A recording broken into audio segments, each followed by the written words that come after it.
Hello everyone and welcome to The Vortex, where lies and falsehoods are trapped and exposed.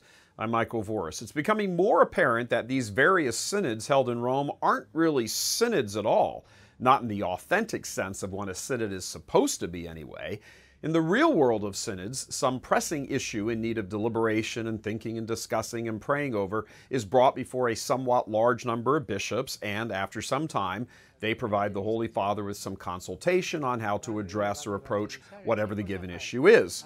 This current synod, along with past ones under this pontificate, only have the appearance of that, when in fact, most of what is supposed to be determined has already been in fact predetermined. Begin with the topic itself playing out right now in Rome, a shortage of priests in the Amazon. Seriously? This topic gets a month, a whole month, while the issue shaking the church to its core, sexual abuse, most of it homosexual, gets 3 days last February. And it wasn't even a synod. Heck, after the wine and dinners and limoncello, you'd be lucky if more than a few hours were actually dedicated to the topic. But here we have the case of something that nicely fits the left's agenda, dressed up in spiritual-sounding vocabulary, and we're off to the races. But a funny thing happened on the way to the forum. A string of PR disasters for synod organizers, not the least of which was the Catholic Commandos pitching of Pachamama, causing a hypocritical response from the Vatican about theft, right in the middle of a $500 million theft by corrupt cardinals from Peter's Pence. Months ago, the working document, a kind of agenda guideline called the Instrumentum Laboris for the gathering, was released and was immediately challenged and demonized for the amounts of heresy and apostasy contained in it. That caused so much blowback that at the first synod press gathering, none other than Cardinal Lorenzo Baldisseri had to downplay the document to assembled reporters.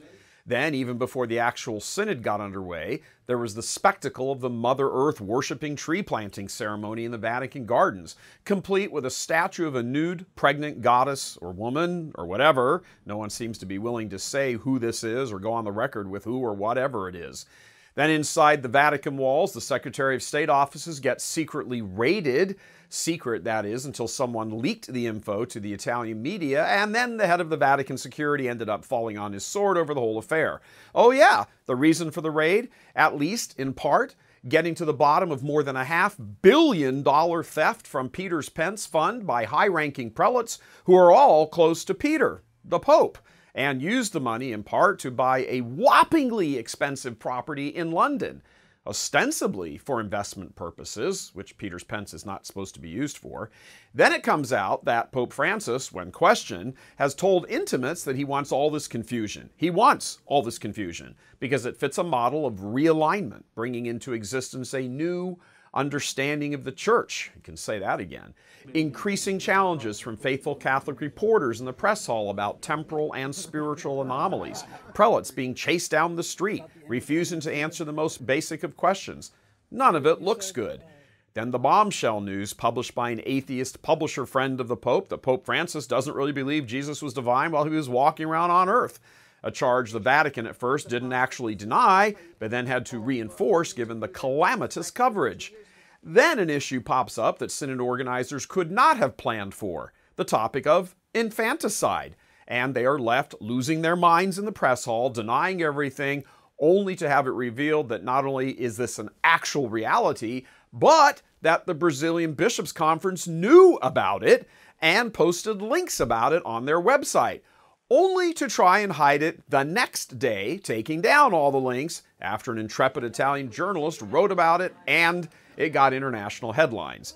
Then, a few days later, we come to learn that one of the leading organizing groups behind the synod has been taking millions in grant money from the US-based Ford Foundation, one of the world's largest international backers of abortion and the homosexual agenda. Then we learned that actual communists were invited under the umbrella of longtime liberation theologian Cardinal Claudio Hummes, who then denies he had anything to do with it even after the commies publicly came out and thanked him for bringing them to it.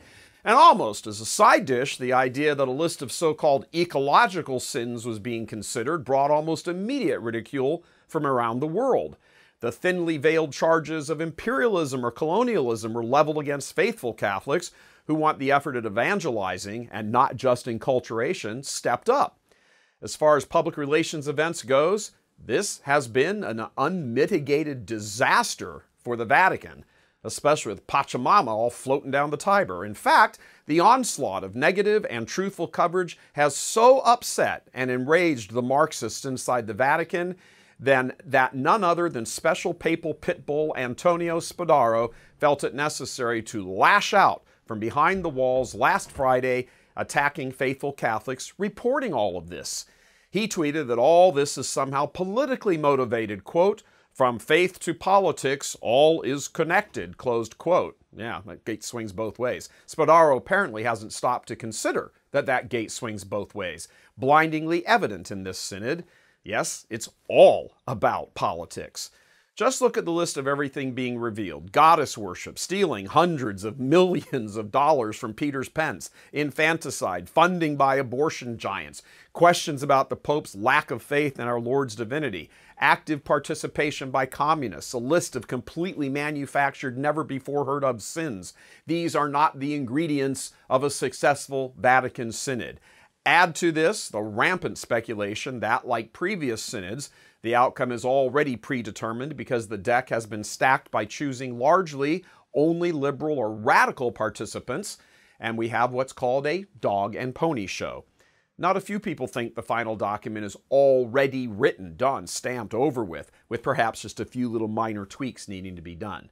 So the synod itself, all the discussions, the daily press conferences, even the final vote, is nothing but just one great big snow job. The final document, even before it's supposed to have been written, is quietly already tucked away in some cardinal's drawer, ready to be pulled out at just the right moment. That thought could even exist and then be openly discussed, much less be more or less believed, says a lot about the current state of affairs at the Vatican. Rome is increasingly viewed as a collection of liars, homosexuals, thieves, deception artists, heretics, and Marxists. So if that is the picture that this synod brings into focus, if that's what all this sunshine has revealed, then perhaps it wasn't a total waste of time after all. Clarity is always good. Understanding exactly what is going on is never a bad thing. Helping people to easily see and comprehend the mess, always helpful. Whatever radical theological sounding baptized dissent emerges from this, once all the dust has settled, the Amazon Synod may well be remembered not for creating a small space for married clergy or dreaming up integral ecological theology, whatever that is, but for being the Sunshine Synod, where all the corruption finally was brought out into the brilliant light of day for all to see. Pachamama, as she's floating down the Tiber, can't possibly be pleased with that outcome. God love you. I'm Michael Voris.